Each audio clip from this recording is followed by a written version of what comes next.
Al-Fatihah.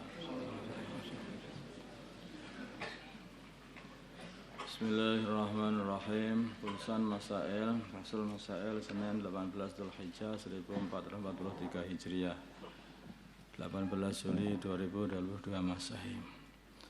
1. Masalah membaca Al-Quran ketika haid. Pertanyaan: bagaimana hukum seorang wanita membaca Al-Quran ketika dalam keadaan haid? Jawab: pada dasarnya wanita yang sedang haid diharamkan membaca Al-Quran kecuali dalam beberapa kondisi tertentu dan dengan niat tertentu pula. Contohnya seperti ketika berdoa dengan menggunakan ayat-ayat Al-Quran, misalnya Rabbana atina fid dunya hasanah wa fil akhirati hasanah wa qina adzabannar. Itu sebenarnya ayat Al-Quran tapi dibuat untuk doa, niatnya untuk doa, maka boleh saja. Ketika berzikir menggunakan ayat-ayat Al-Quran, seperti memulai suatu pekerjaan dengan membaca basmalah dan mengakhirinya dengan hamdalah. Karena bismillah itu juga bagian dari Al-Quran sebetulnya, tapi niatnya untuk memulai satu pekerjaan. Dan lagi ketika hendak naik kendaraan, umpamanya Subhanalladzi sakhkhara lana hadza wa ma kunna lahu muqrinin. Ini Al-Quran juga, tapi kan niatnya dibaca untuk berdoa atau berzikir. Ketika membaca Al-Quran dengan niat menjaga hafalan Al-Quran, baik wanita tersebut hafal sebagian atau keseluruhan Al-Quran, misalnya mengulang sabki dan mengulang mangzil, ini masih boleh, tapi kalau membaca sabaknya enggak boleh. Ketika membaca Al-Quran dengan niat taklim atau mengajarkannya, ada orang yang mengajarkan Al-Quran yang dia itu dalam kondisi haid, ini masih diperbolehkan.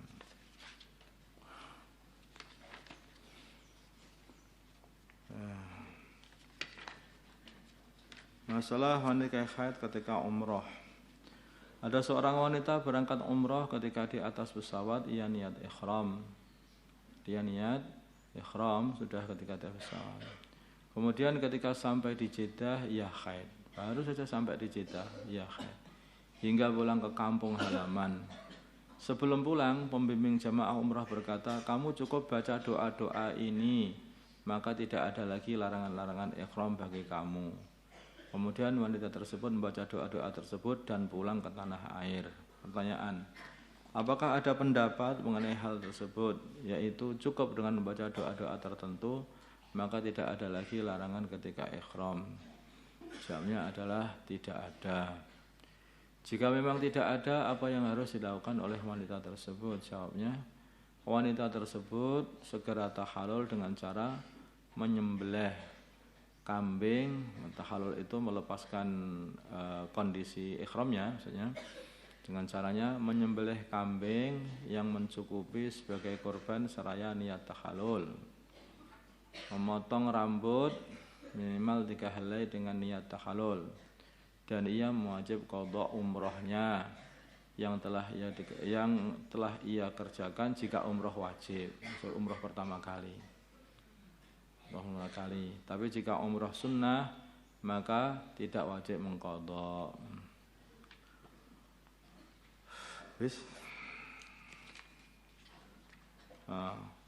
Tolaknya orang yang marah. Ini banyak pertanyaan ini, masalah ini. Bagaimana hukum seorang yang mentolak istrinya dalam keadaan marah? Ini banyak orang-orang itu yang mengatakan, katanya enggak apa-apa kok sedang marah, katanya. Jawab: tolaknya jatuh, maksudnya terjadi, sah menurut kesepakatan ulama, kecuali apabila kemarahannya sampai tingkatan menghilangkan akal, artinya edan. Jarang lah orang marah sampai edan, sehingga ia tidak sadar apa yang ia ucapkan dan apa ia maksud. Nah, dia makanya urusan ini hati-hati ya. Namanya orang itu ya tidak lepas dari berantem, bermasalah dengan keluarga, dengan istri, tapi jangan sampai lafal tolak itu dibuat mainan. Bahkan kadang-kadang hari tak den-deni saja biar takut. Itu enggak boleh dibuat mainan ini. Ini lepas betul itu. Kalau kamu lepas ya lepas betul, kamu tolak ya tolak betul. Itu ada yang bilang karena ini hanya untuk ngeden-ngedeni kok tolak. Itu enggak ngeden-ngedeni, ya tolak betul akhirnya. Lafal tolak. Atau kadang-kadang dalam kondisi marah terus mentolak. Ini juga marah seperti apapun loh. Orang itu ya tetap sebetulnya masih sadar aja. Kecuali orang gila, kalau orang gila marah itu kayaknya enggak sadar itu. Kamu tanya aja, kamu sadar enggak? Saya sadar kok. Oh, sadar ternyata. Orang gila aja ngaku sadar ya. Ini orang sadar ngaku gila. Makanya alasan tidak sadar orang itu. Ada orang itu mentolak istrinya, itu alasannya katanya saya itu khilaf, saya itu marah khilaf. Orang marah kok cari orang. Sebelum mentolaknya cari orang. Ayo sini, kamu saksinya, ayo sini. Semua orang dikumpulkan. Kemudian ditolak 3.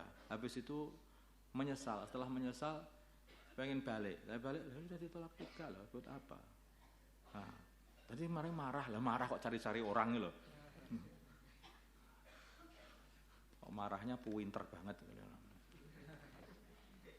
Jadi marah yang dimaksud yang mungkin dianggap itu tidak sah tolaknya itu marah yang sudah kehilangan akal sehingga dia itu sampai enggak sadar dia itu tadi aku mengucapkan apa tadi enggak itu enggak dia enggak tahu itu.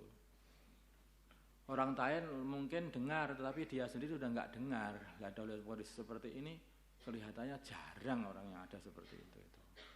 Ya, intinya hati-hatinya pokoknya tolak itu dalam kondisi marah atau dalam enggak marah itu sama saja jatuh atau terjadi. اللهم صل على سيدنا محمد وعلى ال سيدنا محمد وصلى على سيدنا ابراهيم وعلى ال سيدنا ابراهيم وعلى سيدنا محمد اللهم ارحم مد سيدنا محمد اللهم اغفر لهم سيدنا محمد اللهم اصلح من سيدنا محمد الف بين قلوبهم مد سيدنا محمد اللهم انصر مد سيدنا محمد اللهم انصر سلطانا نصيرا صلى الله على سيدنا محمد النبي الامي وعلى اله وصحبه وسلم والحمد لله رب العالمين.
الحمد لله الذي